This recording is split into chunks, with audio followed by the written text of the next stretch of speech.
Welcome everyone to our September webinar where we're going to take a sneak peek at ICOR's organizational capability assessment and with the outcome of helping you to understand how to measure your organization's resilience. My name is Linda Nelson. I am the ICOR president and I've had an early start the past couple of days. I was supposed to be in London where we're meeting to continuing to write ISO 22336, which is a follow-on of the organizational resilience principles and attributes that we developed in 2016. We are now writing a standard on organizational resilience policy and strategy. And so instead of traveling to London, I've had a 4 a.m. wake up. It's been exciting. So today's objective is to review the ICOR Organizational Resilience Capability Assessment and help you to understand why and how to assess your organization's resilience capabilities. As usual, the recording of the webinar will be available on our webinar page within a couple of days, usually by Friday. Please use the questions button. We will most likely have some time for questions at the conclusion of the webinar. And you do have to attend a minimum of 35 minutes to get your certificate of attendance. So let's go ahead and get started. Last month, we talked about the organizational resilience model, and we looked at strategies to increase your organization's resilience.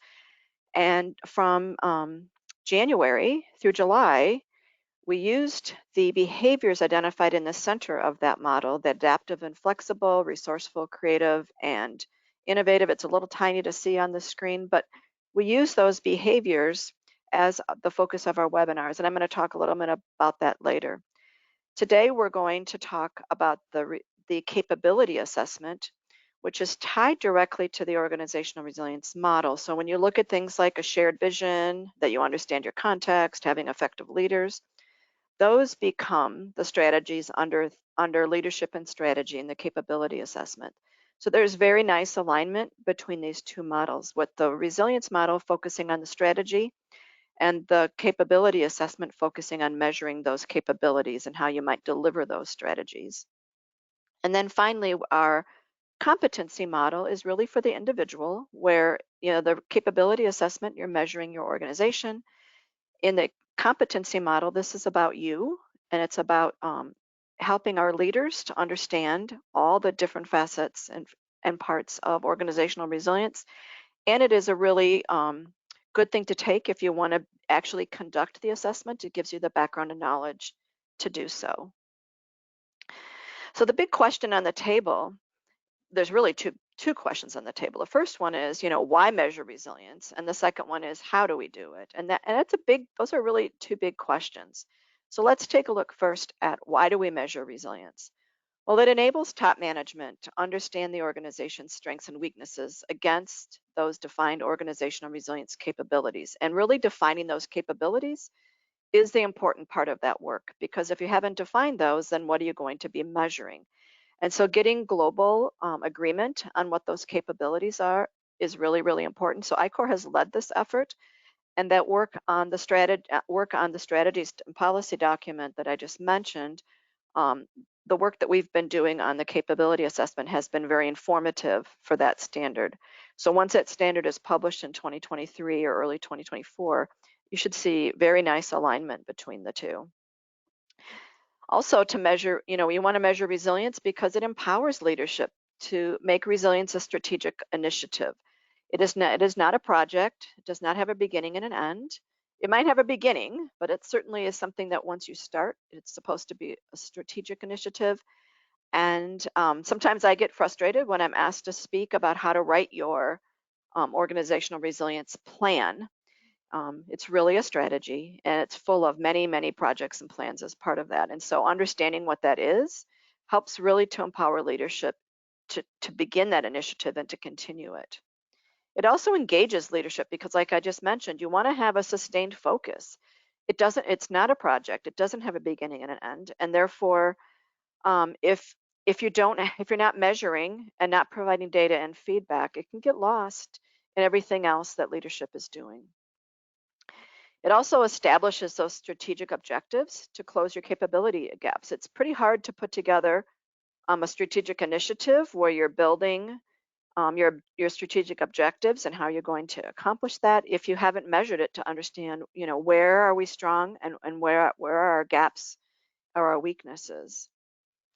And it helps then to enhance the leadership's ability to implement those specific activities to increase their resilience. And so those are the 5 reasons why we should measure resilience. In addition, the whole process itself is information gathering and it's evidence producing. And this activity itself really helps you to learn more about the organization. And for those of you that maybe have been business continuity people or involved in business continuity, that risk assessment and your business impact analysis are your data points, your BIA specifically. And so this process is very similar to something like that, or just like any other assessment or audit process.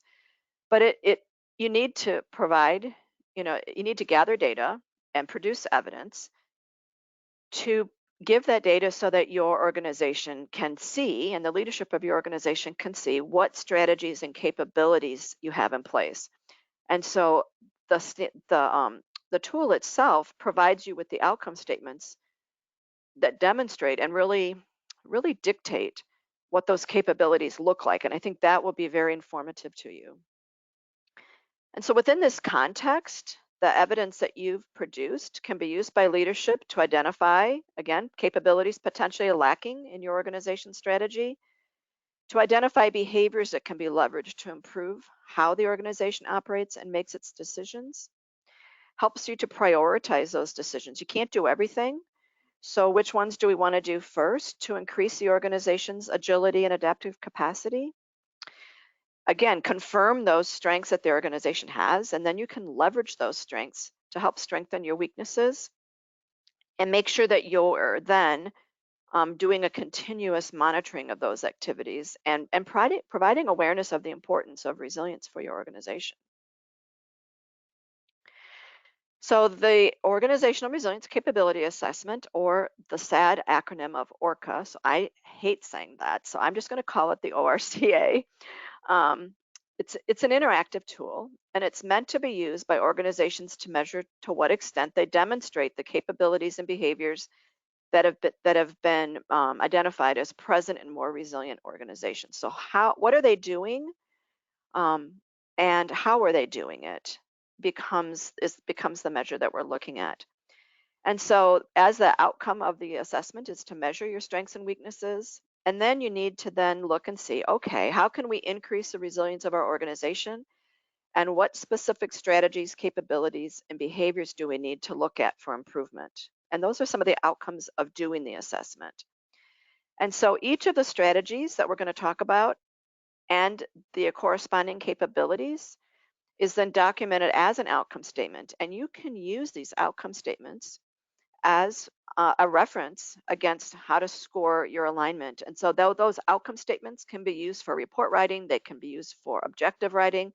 They're really, really helpful tools for you. And I believe that even on its own, just having those outcome statements is a benefit to understanding more about how you can increase the resilience of your organization. So you've seen this resilience capability assessment, as we went through the intro slides, and you've heard us talking about it if you've been on any of our webinars in the past few months. So we have these 5 dimensions: leadership and strategy, culture and behavior, infrastructure, preparedness, managing risk, and innovation and continual improvement. And then we have 17 strategies. It'd be really nice if we had 3 strategies for each dimension and had a nice number like 15. And if our capabilities equaled 100, they don't, and they may change. So one of the things that we're doing for continuous improvement is taking the knowledge that has been gained since 2016 and taking that and improving our assessment as well. So we'll be looking at this in the 4th quarter this year and making some minor adjustments. So I can't tell you whether we're going to end up with 15 strategies and 100 capabilities or whether they'll stay the same, but we will be looking at those. And also a lot of the learnings that we've had just from getting through the pandemic and still continuing to operate during this time of uncertainty What have we learned from that? And that should also help us inform if we decide to make any changes. And then the fourth piece is those 6 behaviors. And again, if you want to check out our YouTube, you can see the 6 behaviors in those webinars. And they're also, if you're a member of ICOR, you can see them there as well. So our target audience are really the leaders who are responsible for conducting or sponsoring the assessment. And those leaders would come from like policy and strategy, from change management, from anyone who's responsible for managing risk. You for certain need to include people from HR or talent management, your facility management, your finance people, people responsible for performance management, as well as your governance and accountability people. And so I would say all of them need to be included. And it really depends on how complex your organization is and how many, parts of the organization you have. Some of these might be rolled up into other ones, or you might have departments or divisions on here that aren't mentioned that you think should be included. But this would be what I would consider kind of your bucket of people who you should target. So let's take a closer look for a minute at those dimensions, which become the fundamentals of our measuring resilience. So our first dimension is leadership and strategy, and note that these are outcome statements. So we're saying that organizational resilience is enhanced when the organization intentionally implements strategies to increase its resilience. Of course, anything you do intentionally should, should have an outcome that you like. But tied to that is the behavior of your leadership. And this is a key contributor as to how the organization implements those strategies. And this is where you start looking at the organization's understanding of who they are, as well as its relationship to others. And we're going to be talking a lot more about each one of these. And actually, in today's focus on kind of our sneak peek, we're going to be looking at leadership and strategy for the most part. You also need to look at culture and organizational behavior, or you could say organizational culture and behavior, whatever way you want to say that. We're really looking at your organization's culture and how it behaves. And so you want more resilient organizations have a culture that we consider, quote, healthy, and one where people like working there, and a place where people feel valued, and all of those things. And so this is where there's a commitment by leadership to this idea of having shared beliefs, having shared values, positive attitudes, and positive behaviors. And so it's really a place where you want to work. And then looking at infrastructure, I know that many of you, no longer, quote, go to the office every day, and that may change in the next year. But we also have buildings, and our buildings need to be maintained. So the organizational infrastructure looks at things from how the organization manages its people, from the HR side. So this is one that has those um, seven strategies to it, or the 7 attributes to it, versus the just the 5. And so here is where we're looking at how you manage your finances, how you manage your people, how you manage your buildings, how is your leadership designed? Meaning, is it very bureaucratic? Is it very decentralized? Is it somewhere in the middle? Do you have combinations of those? What are your communication systems? So this infrastructure piece is kind of the glue that holds it together, and where you see the leadership and strategy actually implemented in a lot of ways. We oftentimes focus on what I will call operational resilience. And so, and what a lot of people are saying resilience, and they actually mean it's about being prepared and managing risk. But this is one of the dimensions. And one of the things that you're going to see terminology-wise changed is when we talk about that the alignment and collaboration of risk-based management disciplines is fundamental. And that terminology is really changing.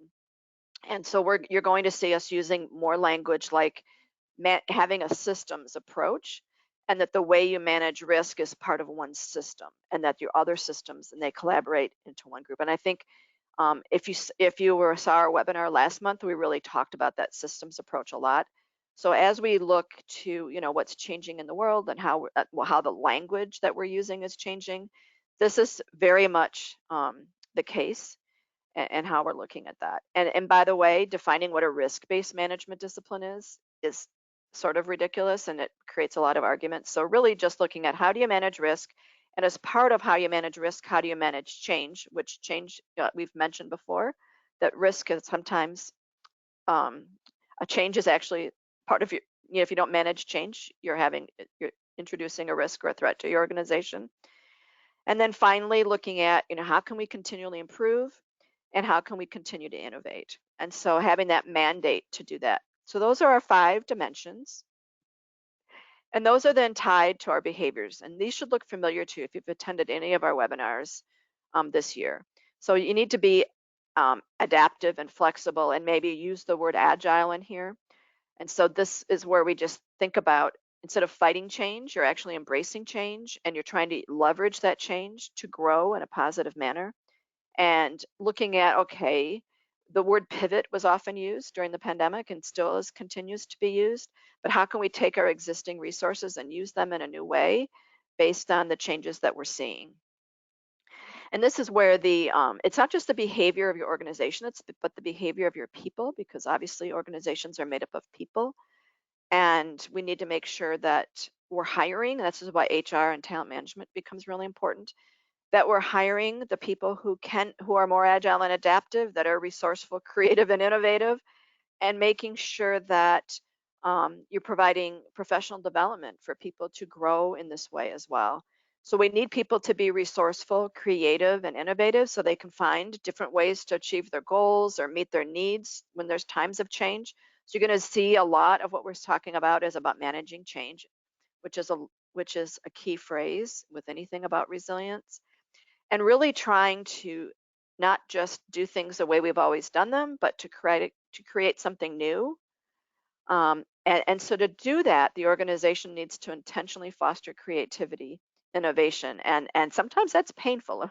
And we did talk about that in the innovation webinar, where sometimes, if you're on the innovative side, it can be really fun or it can be really, really painful. And so looking at how you can do that in the best way possible.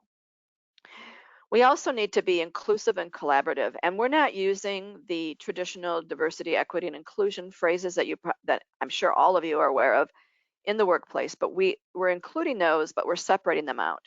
And so we're saying you need to be inclusive and collaborative, meaning that the organization needs to seek collaboration with and engagement of all of its interested parties. And I hate using standard language like interested parties, but we're really talking both internally and externally, the people who work within your company, the people you partner with, internally and external, because you need everybody working together towards that common purpose or goal. And you need to include all of your people, not just some of them. And that's how you build that collaborative environment. And that's why we combined inclusive and collaborative together, because inclusion and collaboration are tied together. And as a result of those two things, people have that feeling of shared ownership and that joint vision to build resilience, as well as to do your day-to-day operations. And this is part of helping people feel engaged. And this also, of course, ties a lot to your culture and your organizational behavior. Next, you have being prepared, robust, and redundant. So at your organization as a whole, it's not just about being prepared and managing risk, but just having some plans of action in detail, before you need it. Making sure whatever systems you have in place, whether they're technology systems or people systems, that they're well conceived, that they're well constructed, and they're well managed, so that you don't lose or have loss of function or damage. And then looking at how can we be redundant, meaning that how can we withstand disruption or extreme pressure or surges in demand. We've seen this with supply chain. I recently just needed to order something that I order all the time every year, and I order it, I get it within a week, and it's a bunch of items that I need. I do this all the time, and I placed my order, and I actually did it 2 weeks ahead of time that I needed it, and I'm not going to get it. So we're seeing that both the combination of the supply chain stress as well as surges in demand that are sometimes um, impacting our way of doing business, or a lot of times impacting. You also need to be aware and reflective. And so as an organization, it needs to have the capacity to anticipate future conditions and maybe use situational awareness or horizon scanning, or you have a way to automatically gather data on a regular basis. but also that you're spending time to learn from past experiences and then leverage this learning to help inform some of your future decision making. And if your organization has not been learning from the past 3 years, it's a sad case because we really do need to leverage all that's changed and all that's happened and all the different ways that we have learned to do things differently in a positive manner in order to continue that way. And we want to be able to be reflective so that we can start thinking beyond just what we're currently doing and start looking forward as well as outside of our own boundaries, our own organizational boundaries. And then finally, we're looking at being both diverse and integrated. And so the organization needs to recognize the importance of a diverse nature and characteristics of its people, as well as whatever products or services that you provide. You know, if you only provide one thing, that's great. But if that one thing is no longer relevant, it could put you in a tough water for that. So we're not just talking about people, but we're also talking about your capabilities of your people, how and where you get your information from, and then all the technology or technical elements that go with that.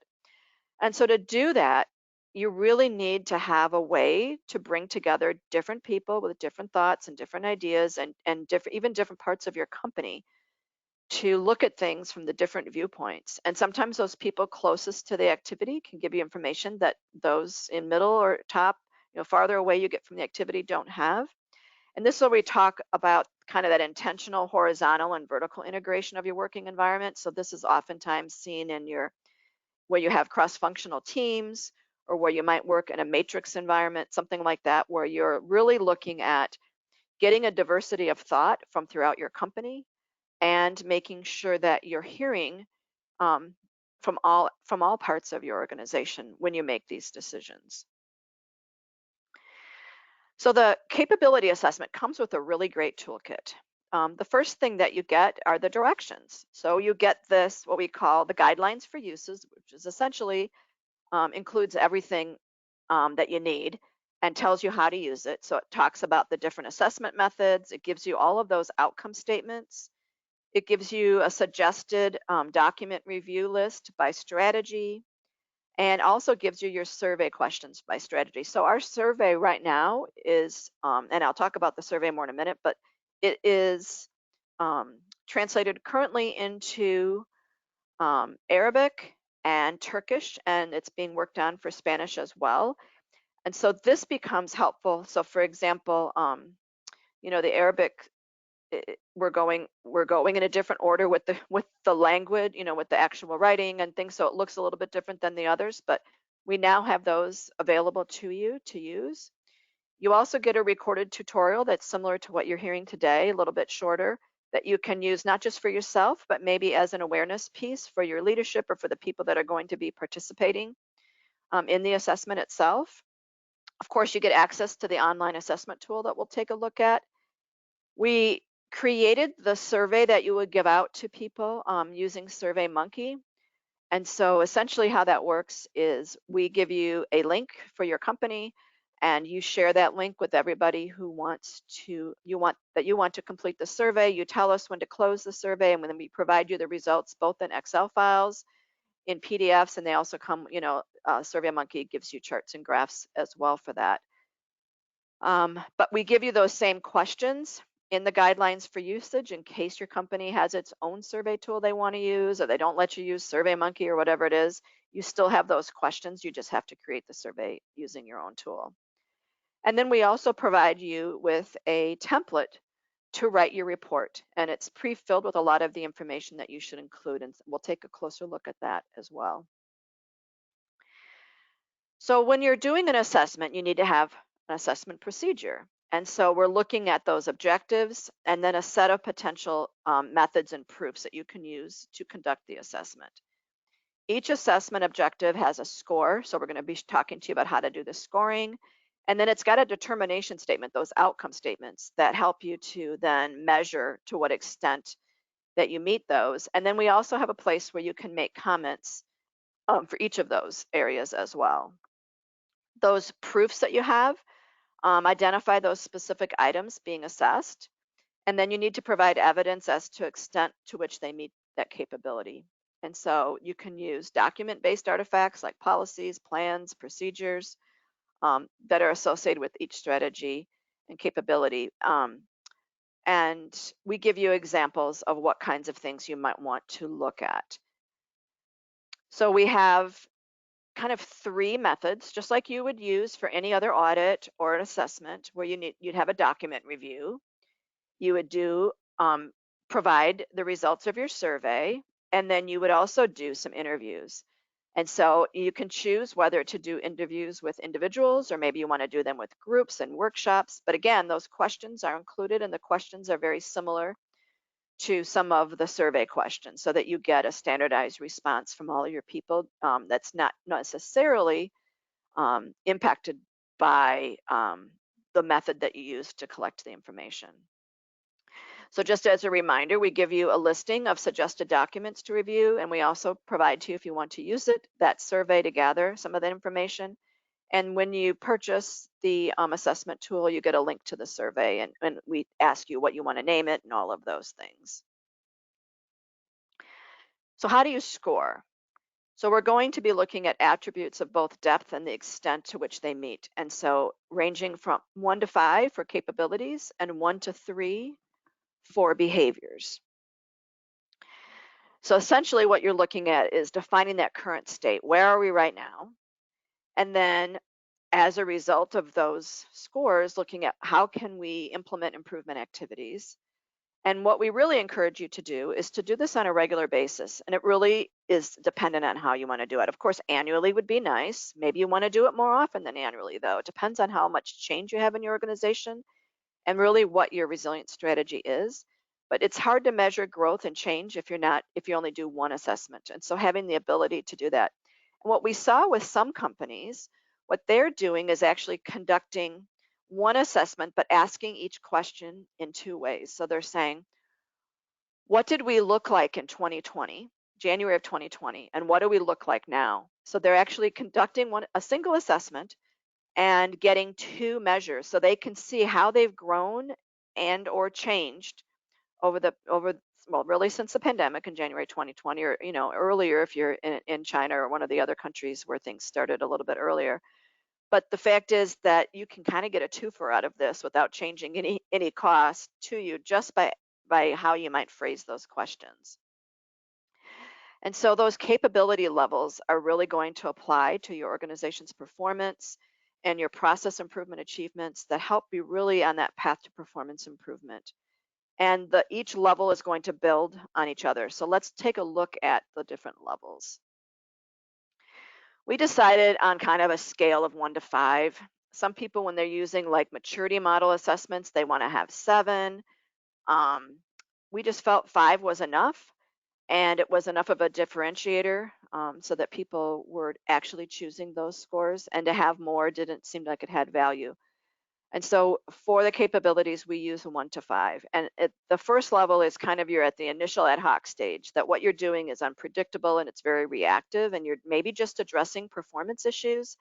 And on the resilience focus, you kind of, it's more situational or event-based, and it's, again, very reactive. To get a score of 2, you would do that when you're seeing something at more of a project level. So it's being managed at some aspect, and you can repeat it in some aspect, but it's much more tied to a project and much more tied to the performance objectives of that project. And so here is where you might see things being done in a way that you manage risk. And it's much more about putting controls in place and being preventative. So it is repeatable and it is being managed, but you're not looking forward as much as you could be. And so 3 is where we see that switch from being reactive to being proactive, and where your focus is on achieving both project and your organizational performance objectives. And so here is where your focus could move to, not just putting controls in place, but responding to different threats. And I want to say a threat might be inflation. I'm not talking about always having to be, it could be financial risks that you're talking about too. And also just challenging situations like managing a big change that comes across. And so here is where the level 3 is where you're kind of transitioning into a more proactive state. In level 4, you're starting to use data. And so, and when you're doing your assessment, you would also be able to see that you're getting your assessment results from looking at data that's been collected.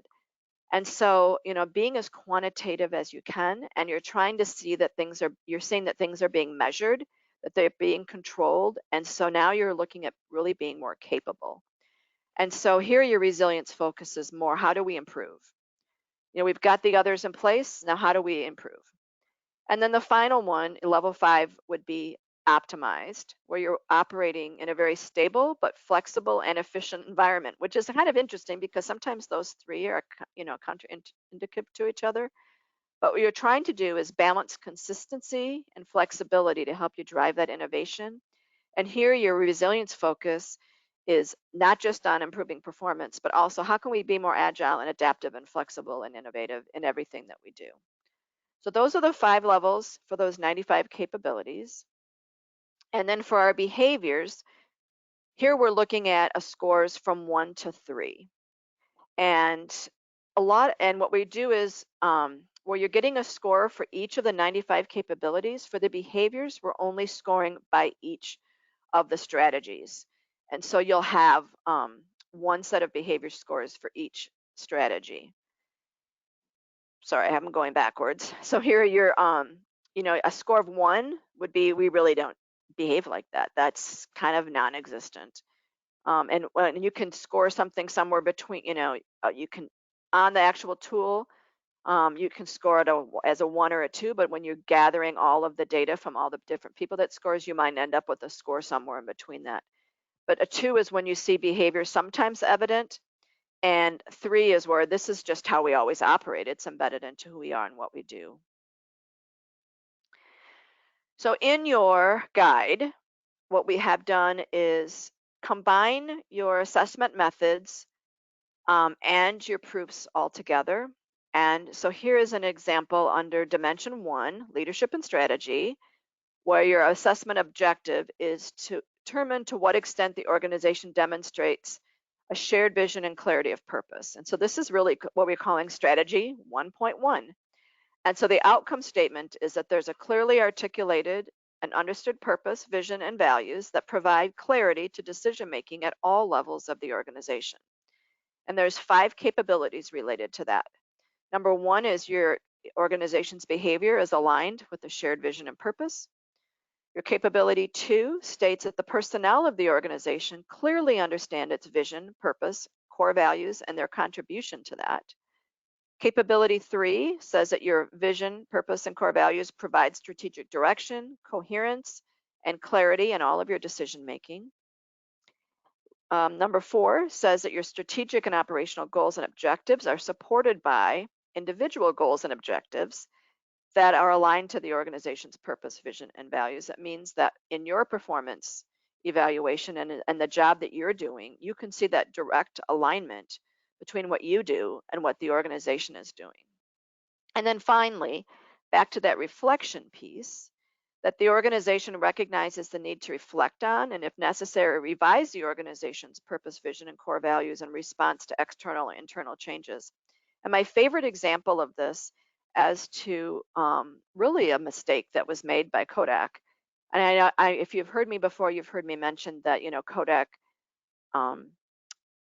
obviously made great cameras, they made great film, and they were the first company, or at least one of their first, but I do think it was the first company that created a camera that could be part of a phone. And they decided not to produce it because they thought it would too negatively impact on the production of their paper for their pictures that you would print. So they perhaps should have reflected and perhaps revised their purpose to be more about the camera side in the phones versus the actual printing of the pictures themselves. And I know we all wanted to use Kodak paper. It was the best. And, of course, that's what we did. But if you don't manage your change, it's going to be a problem. So here is why we have kind of managing change within each one of these strategies. So when you consider the potential assessment methods and proofs, under document reviews, we're giving you a list of documents that you might want to review. And then under interviews and in surveys and workshops, we give you suggestions on who you might want to interview. So you need to make sure that you're looking at people from all levels of the organization to understand what extent they understand the organization's vision, purpose, and values and their contribution to it. You need to interview leadership at all levels to learn to what extent their vision, purpose, and values provide clarity in their decision making. And again, interview leaders in top management to learn what circumstances are considered triggers, saying that they should then reflect about the need to revise any of those things. I wanted to dig just a smidgen deeper. Like I said, we're going to be looking mostly at Dimension 1, leadership and strategy. So just looking at strategy 1.2, which is that your organization has an understanding of its context and its relationships. So having a comprehensive understanding of your organization's internal and external environments will allow the organization to make more effective strategic decisions about the priorities for resilience. And so capability 6 is everybody has an up-to-date understanding of your organization's context, who you are and what it is you're trying to do. Again, that's very much tied to your shared vision and clarity of purpose.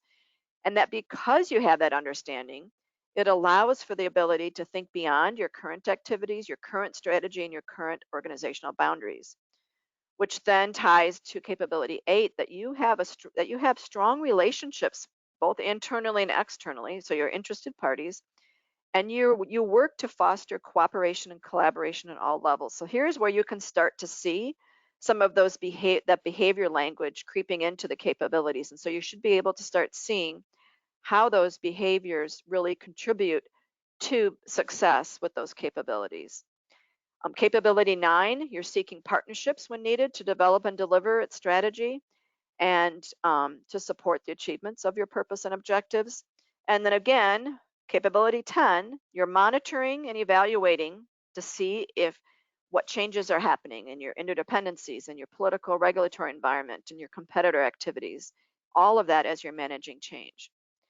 So here, when you're looking at potential assessment methods and proofs under document reviews, you may be leveraging some of the work that you've done in your risk management, different systems that you use for risk management, as well as your business continuity system to help you understand your interdependencies, any documents that provide your regulatory requirements, any contracts with partners and how they provide that support. So those might be considered supply chain partners as well. And then, how do you monitor political environment for each of its regions? And depending on where your company is located, that political environment can change. And so when you're looking at doing your interviews and your surveys and your workshops, you need to interview leaders at all levels to verify then their understanding of who are their interested parties and what are their needs and expectations, and how are they going to use that information to plan for the future of their organization.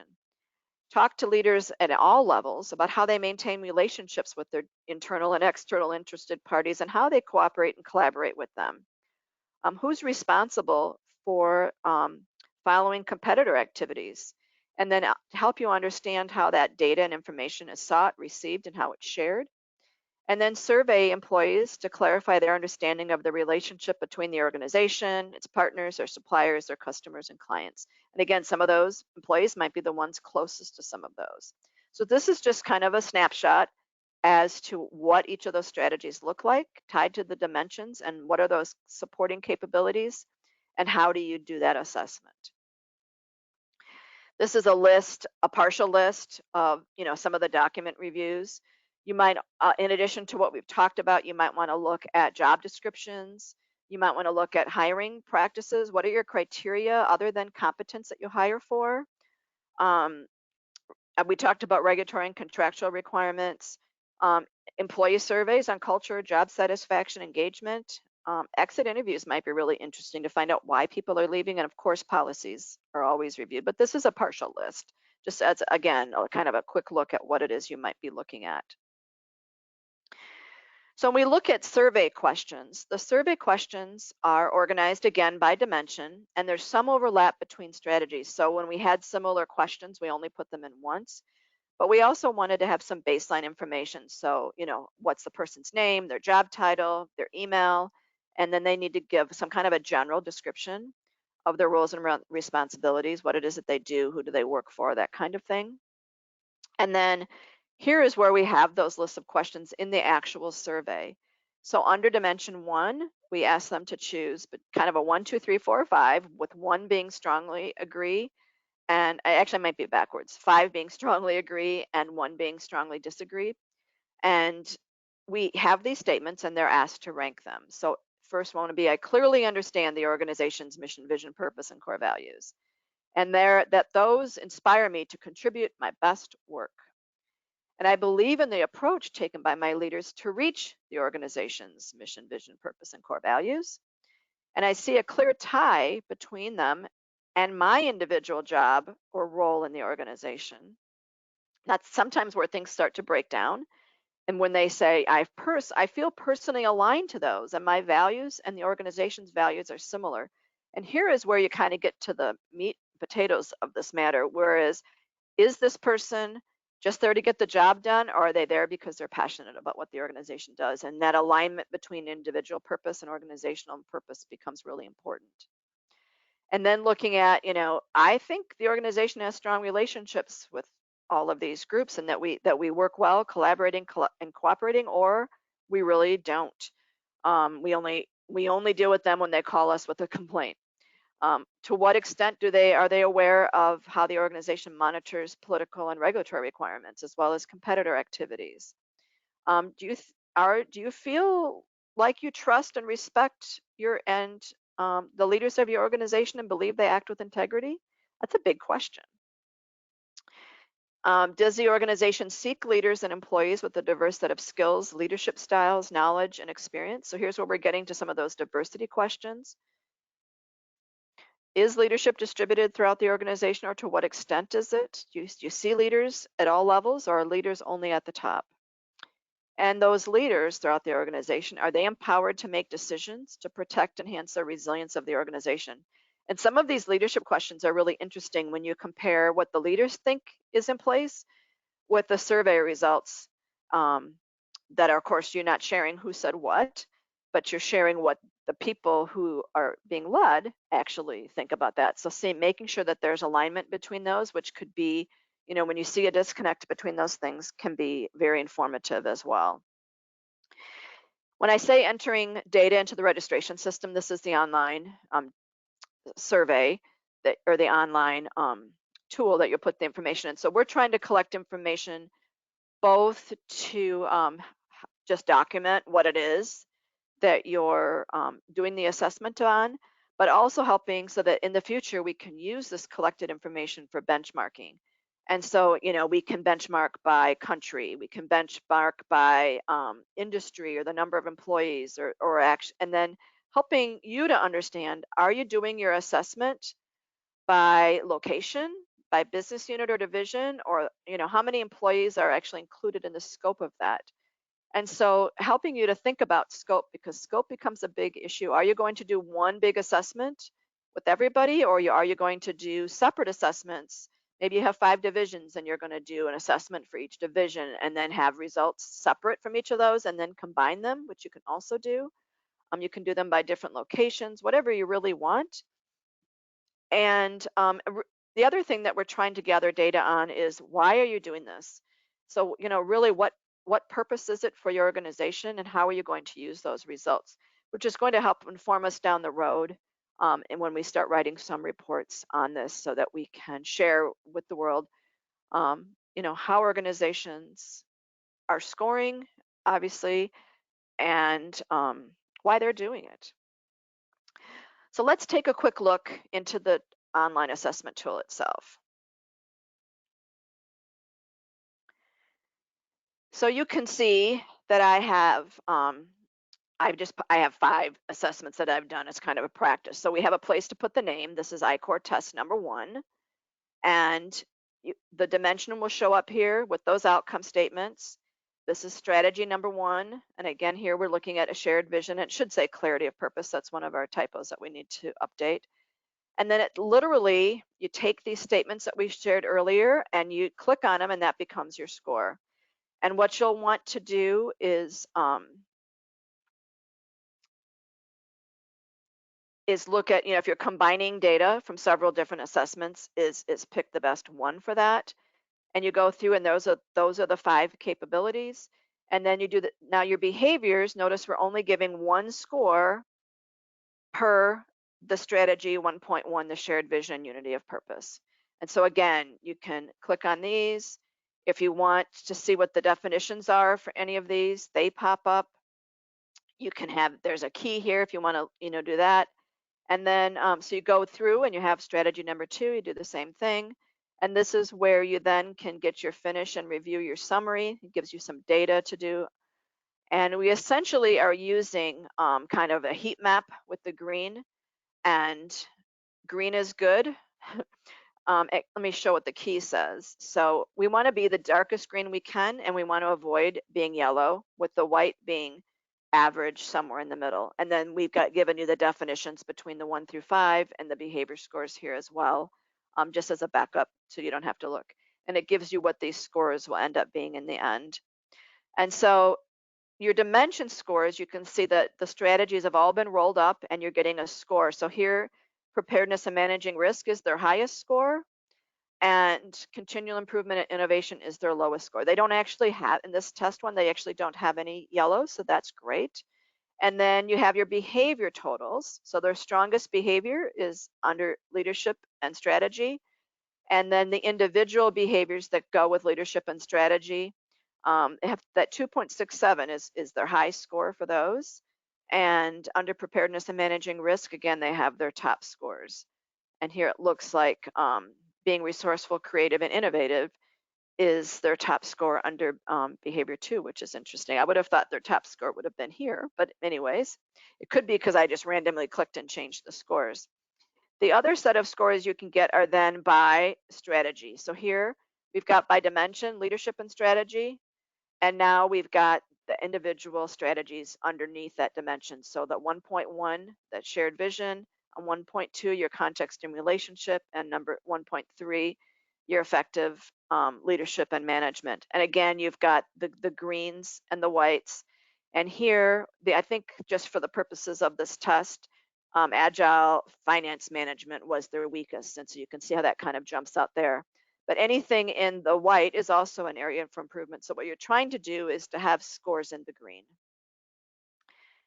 And those are the primary scores that you get for that. And then you can also download these results in an Excel spreadsheet. And that allows you then, if you want to make other charts and graphs, if you want to manipulate the data and use it for your reporting, you have that as well. So give me 1 second to get back to here. Your Excel spreadsheet will look like this, and it's broken up. The categories are by dimension with the strategies underneath. You've got your capability metrics and your capability score. You've got your behavior scores, and then to the right, the individual behavior scores. So when you're doing your reporting, you're going to want to use the survey that you get.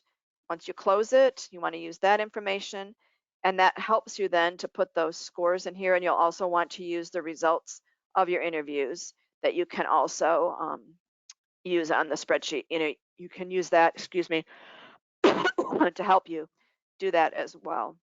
So let's take a quick look at the capability assessment report. So you can see you get this in a Word document, and it gives you places where you can put your information in.